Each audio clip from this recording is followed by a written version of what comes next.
ক্রিকেটের স্টাম্প দিয়ে আমাকে মেরেছে। আমাকে কিসের স্টাম্প দিয়ে? ক্রিকেট ক্রিকেট ক্রিকেট খেলার স্টাম্প আছে না? আমি কিন্তু ক্রিকেট খেলতাম না, আমি স্টাম্প চিনি না, কিন্তু স্টাম্প কোনটা আমি খেলাধুলার অভ্যাস ছোটবেলা থেকে ছিল না। পরে দেখি দুটো জিনিস নিয়েছে, ব্যাট আনছে, মানে আমি বল আর কি, ব্যাট ব্যাট আর ভাই বুঝেন না ক্রিকেট ব্যাট, আর স্টাম্প নিয়ে আসছে। ব্যাট দেখে আমি একটু খুশি হয়েছিলাম যে ব্যাট দিয়ে মারলো তো এটা তো এইভাবে করবে, ঠিক আছে না, আলহামদুলিল্লাহ সহ্য হতে পারবো। কিছুক্ষণ বললো যে ব্যাটটা নিয়ে যাও, একদম ব্যাট ব্যাট নিয়ে যাও। তোমার দেখে শুধু স্টাম্প, তোমার একটু হালকা স্বাভাবিক ভয় পাও। আর মনে করছি আমি সাংগঠনিকভাবে এত বড় দায়িত্বশীল, হ্যাঁ আমাদের গাড়ি ঠুকা দিবে না, কিন্তু এই বিয়াদব চরম বিয়াদবি করছে আমার সাথে এবং আমাদের অনেকের সাথে।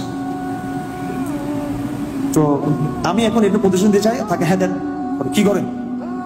সে আমার সাথে এসে বলতেছে উই আর এভরিবডি সরি, ঠিক আছে এভরিবডি সরি।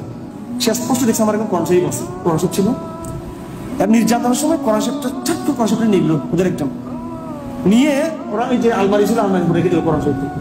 ওই অনুভূতিটা আমার কাছে আলহামদুলিল্লাহ খুব ভালো লেগেছে। যদি আমি 2-3-4 দিন হাঁটতে পারি না, কিন্তু কোরআন শরীফটা তাকাই ছিল এইভাবে আমার দিকে, এরকম মনে হচ্ছে আমার কাছে। তো কোরআন কেমন সাক্ষী দিবে, এই কোরআনের জন্য পিঠা খাইছে, মেরে খেয়েছে।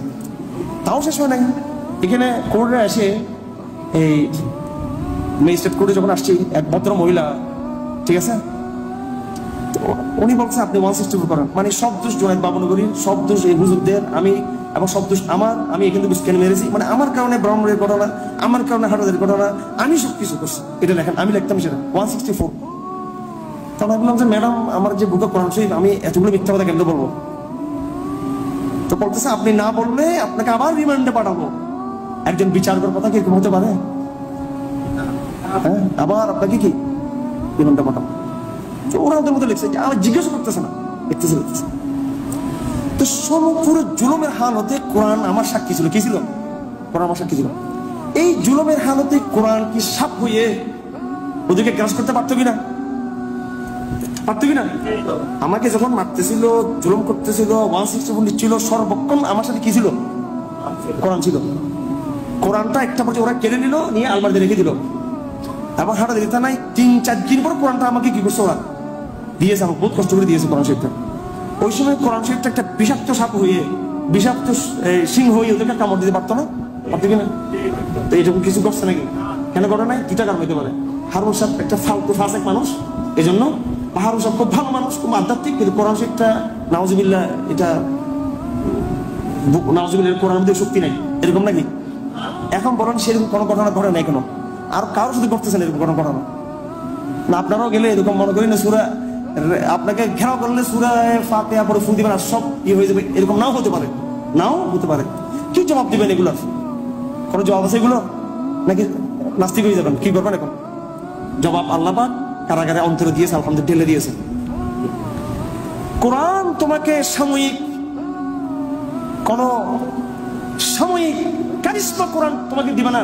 কোরআন তোমাকে সাস্টেন বিক্রি তোমাকে দিবে, চূড়ান্ত বিজয় তোমাকে কোরআন এনে দিবে, যদি ধৈর্যের সাথে কোরআনকে ধরে রাখো।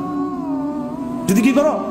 ধৈর্যের সাথে কোরআনকে ধরে রাখো, তাহলে কোরআন তোমাকে একটা বড় ধরনের সামাজিক রাজনৈতিক বিজয় তোমাকে কি করবে? কোরআন দিবে। রাসূলুল্লাহর সাথে মুসা আলাইহিস সালাম পার্থক্য এই জায়গায়, মুসা আলাইহিস সালাম দৃশ্যমান মুআজিজা দেখিয়েছেন, সেই মুআজিজা সর্বক্ষণ তার সাথে ছিল। আমাদের নবীজির সাথে দৃশ্যমান কোনো মুআজিজা তার সাথে ছিল না, কিন্তু এমন এক মুআজিজা, অন্তর্নিহিত শক্তি, কোরআনের শক্তি কি? অন্তর্নিহিত শক্তি, গায়বী শক্তি, বাতিনি শক্তি। মুসা ইসলামের সাপের মধ্যে ওইরকম বাতিনি শক্তি ছিল না।